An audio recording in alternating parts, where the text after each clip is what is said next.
Wah, tuh.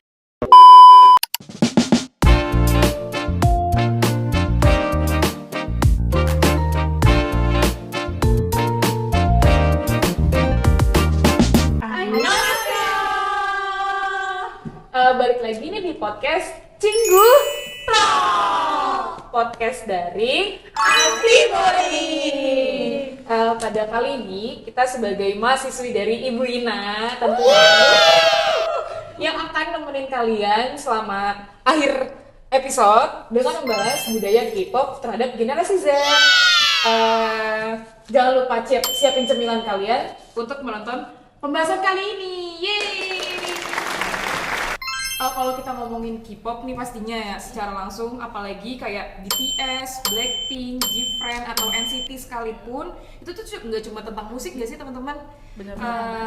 Kita juga kayak bahas tentang fashionnya, makanannya, dan juga cara berpikir mereka.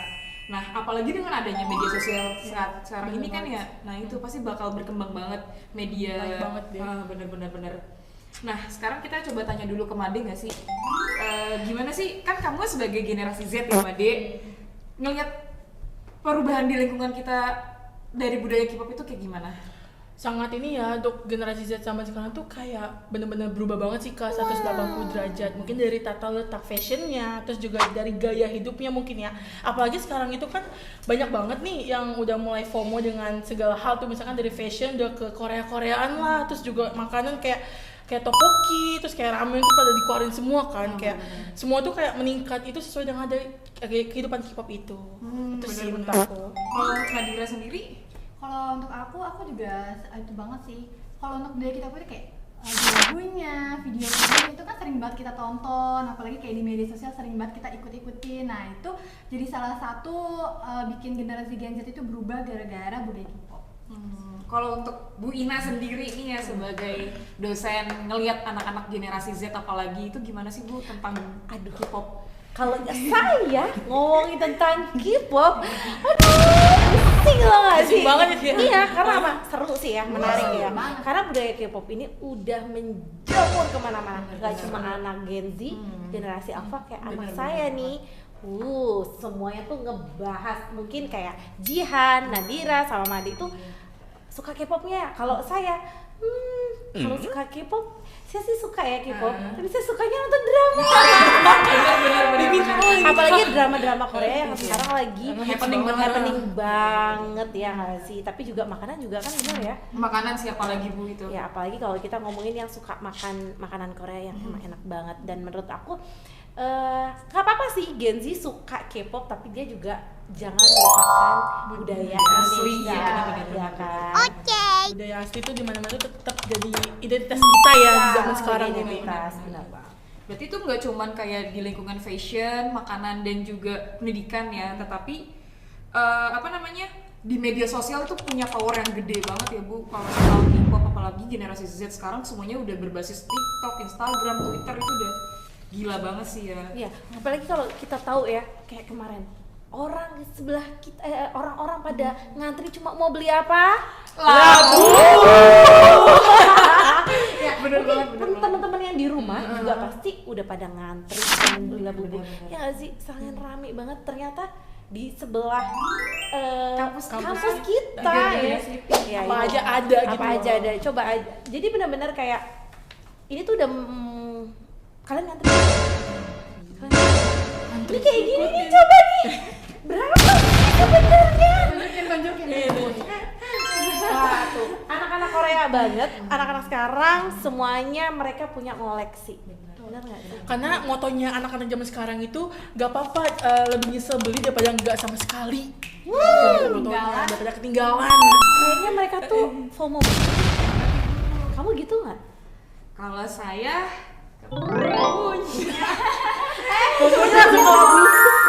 Ini apa ya? Ini Cry Baby karena Lisa Blackpink pakai ini kan K-pop, jadi saya beli ini. Saya mirip sama Lisa Blackpink. Mirip banget. Oke. Jadi itu ya alasannya ya. Benar. Tapi kan di samping itu kan pasti ada dampak negatifnya juga nih Bu, kayak anak-anak jadi ya contoh kayak terlalu membeli semuanya, kayak apa-apa mau langsung dibeli. Nah, menurut Ibu nanti dampak negatifnya ke depannya gimana, Bu? Menurut aku sih dampak negatifnya ya itulah, akhirnya mereka nggak menabung untuk kebutuhan yang lebih penting ya. Sebenarnya boleh suka, tapi misalnya dia jadinya suka tapi untuk misalnya bisa dijual lagi untuk keuntungan, tapi sisanya ditabung, ya apa-apa. Itu kan orang tuh punya hobi masing-masing ya. Misalnya mereka punya, oh dia oke lah gue beli, tapi gue akan jual nih di saat lagi naik daun, untungnya tetap gue tabung. Dia harus tahu kebutuhannya, apa yang dia bisa memanfaatkan hasilnya juga gitu. Untuk Nadira sendiri gimana tuh? Kalau untuk aku iya sih, itu bener banget. Dampak negatifnya itu mungkin terlalu memaksakan kali ya untuk mengikuti budaya-budaya K-pop. Sebenarnya kan ada batasannya juga kalau untuk ngikutin itu, jadi nggak harus apa-apa tuh harus beli, harus kayak nonton konser kan harus kayak beli tiketnya, kan harganya lumayan mahal ya Bu untuk kayak nonton konser gitu. Jadi ingat batasan juga ya guys. Beli untuk K-pop gitu. Terus juga kan di media sosial kadang kayak fans ini berantem nih sama fans ini. Nah, kamu sendiri pernah nggak, Made? Wah, Made tuh cinta banget ya, K-pop banget ya. Banget. Coba belah dada saya isinya K-pop semua. Yang bener. Hah? Bahkan darah saya tuh ngalir K-pop, tapi ARMY, dia ARMY ya? NCT. Tapi dari untuk dampak negatifnya yang bener sih, ada namanya fans wars. Jadi setiap fandom itu kan punya fans ya, punya nama-namanya sendiri. Bahkan tuh ada suatu kasus itu pernah kejadian kayak tim ini sama tim ini tuh ributin cuma masalah chart musik aja. Jadi kayak masalahnya tuh kayak cuma popularitas doang sih, padahal kan sama-sama mungkin sama-sama membela yang mana yang baik dan juga buruk. Itu tuh nggak termasuk ini sih sebenarnya sih dampak negatifnya sih. Mungkin kayak bisa mendukung dua pihak mungkin ya. Tapi jangan kan jadi dampak negatif ya guys untuk kalian yang mendukung musik-musik K-pop itu. Jangan jadikan fandom kalian tuh berantem, itu gak boleh, dosa. Nah, mungkin Bu Ina punya tips kali ya kan sebagai dosen pengampu di komunikasi nih Bu, buat anak-anak generasi Z buat nggak ikut-ikutan fan war tersebut Bu. Kayak jangan sampai kalian ngotori media sosial kalian buat hal-hal kayak gitu. Oke, mungkin buat mahasiswa yang mau berkomentar lebih memotivasi aja, tapi jangan terlalu menyerang karena kan di dunia digitalisasi itu efek negatifnya itu sangat berpengaruh ke otak pikiran kita, ya kan. Kadang orang yang akhirnya banyak kan, makanya kalau di Korea itu masa lalunya mereka tidak untuk dipublikasi karena bisa tingkat mentalnya itu mengalami tekanan berat ya. Sama kan ada beberapa artis Korea yang sampai bunuh diri. Nah itu sedih banget. Sedih banget tuh, jangan sampai sih. Itu kita juga harus bisa mengkontrol diri kita sebagai anak muda, anak Gen Z atau generasi Alpha juga sekarang udah banyak yang ngefans banget ya kalau menurut aku ya. Jadi motivasinya gitu guys, jangan sampai kalian nih generasi sekarang ikut-ikutan fan war karena itu bakal mempengaruhi mental dari idol kalian sendiri. Iya, bisa pengaruh kan. Oh ya, kalau tadi kan juga sempat ngomongin masalah makanan ya. Makanan yang ini tau nggak apa? Tteokbokki ya. Nah, tteokbokki ini tuh kalian suka nggak? Tapi atau kalian bisa bikin tteokbokki? Kalau bikin kita belum bisa Karena tok itu kan panjang ya, panjang putih. Jadi kayak susah nggak sih Bu nyari bahannya? Panjang putih. Iya. Bukan yang loncat-loncat ya. Bukan. itu agak serem ya Bu ya.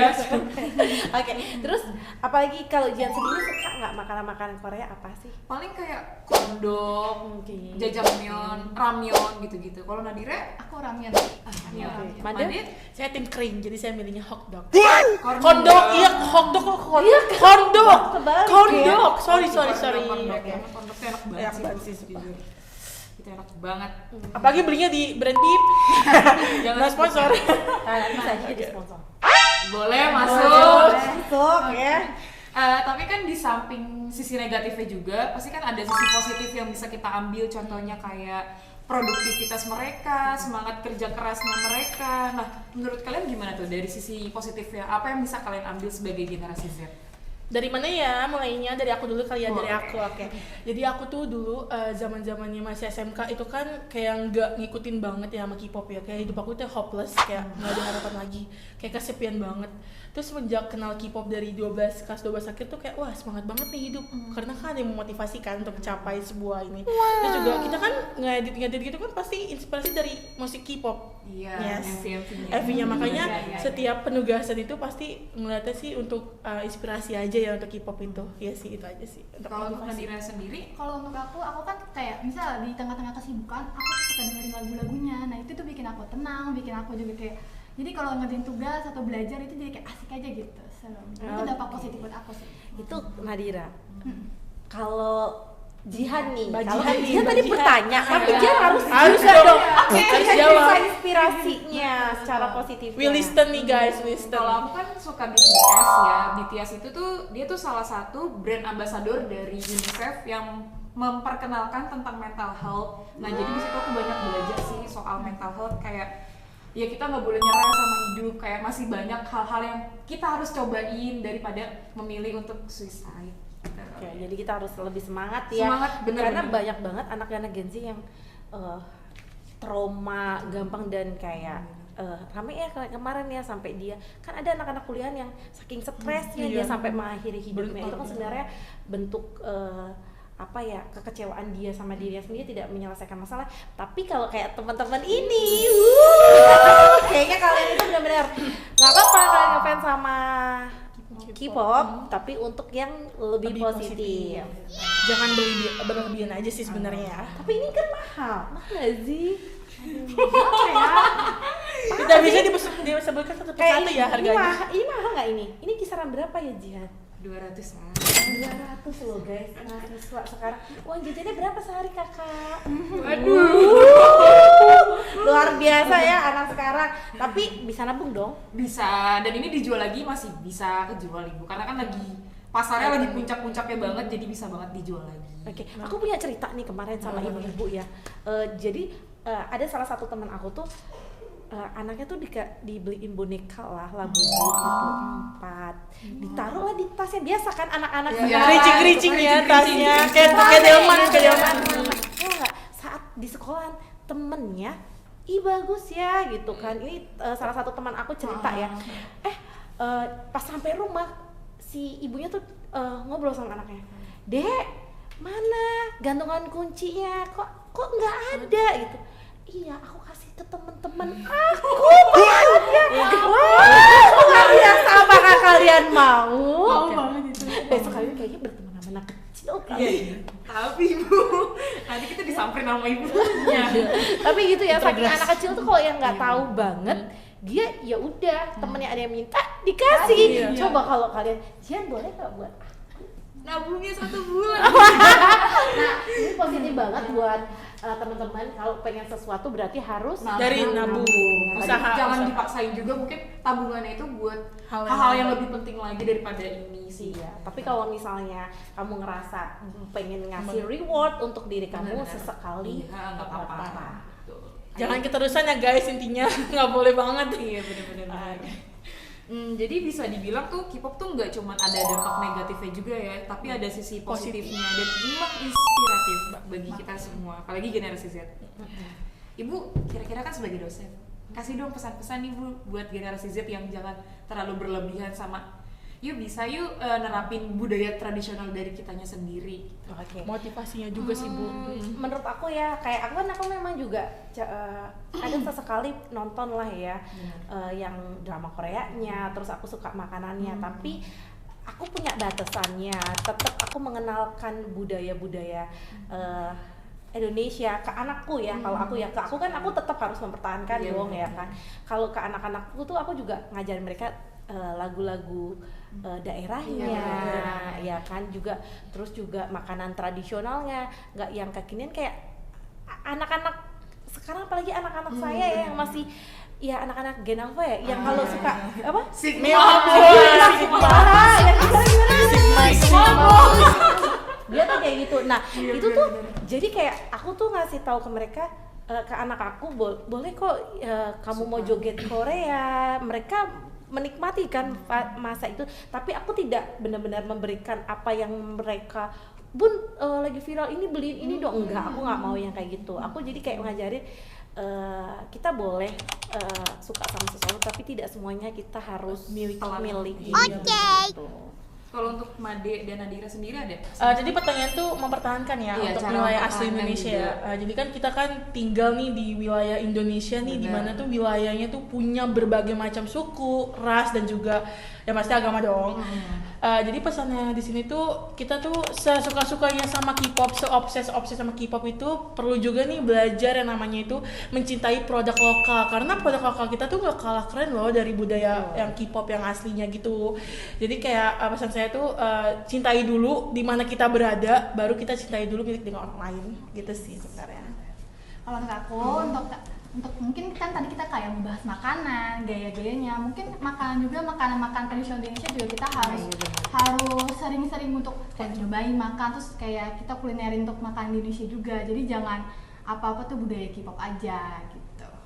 Oke guys, jadi kesimpulan yang bisa diambil pada hari ini, kita boleh banget kok buat suka sama K-pop, sama budaya-budayanya, makanannya, fashionnya sekalipun, tapi jangan pernah lupa sama budaya asli kita dari Indonesia. Nggak kerasa ya kita udah ngobrol panjang lebar banget. Apalagi kan kita ada guest star yang paling spesial banget ini. Sebenarnya masih menarik loh. Apakah nanti kita buka episode selanjutnya karena kita belum ngebahas kayak siapakah dia? Asal usulnya boleh ya. Ada yang tahu nggak? Jeno NCT. Oh, Jeno NCT. Kalian belum ngebahas BTS-nya. Jadi next episode kita bakal kulik lagi soal K-pop. Nggak kerasa ya kita udah ngobrol panjang lebar banget. Padahal sih maunya durasi 1 jam ya, tapi udah akhir sesi loh. 1 jam bisa kali ya. Ini mah Bisa ya, panjang ya. Oke, nanti kita next di video selanjutnya 2 jam juga boleh itu. Ditunggu banget ya. Ya nggak kerasa kita udah di penghujung acara kita tentang budaya generasi Z terhadap K-pop. Dari gaya hidup, media sosial, dan juga nilai kerja keras yang mereka dapat ternyata membawa perubahan yang sangat signifikan terhadap generasi Z. Terima kasih kepada Made, kepada Nadira, kepada especially Bu Ina. Terima kasih juga kepada Jihan dan teman-teman semuanya karena kita cukup menarik membahasnya K-pop di anak-anak Gen Z ya. Semoga kedepannya Gen Z jauh lebih tahu mana dampak positif dan dampak negatif dan bisa mengambil yang lebih bermanfaat dan bisa menciptakan sesuatu yang punya value yang lebih untuk dirinya sendiri. Terima kasih ya udah sharing dan juga ngasih insight yang sangat keren dan menarik. Semoga nextnya kita diundang ya. Boleh. Semoga pembahasan ini juga bikin kalian semua paham yang nonton nih, para penonton. Dan juga jangan lupa untuk follow Instagram kita, Cinggu Talks. Bye bye.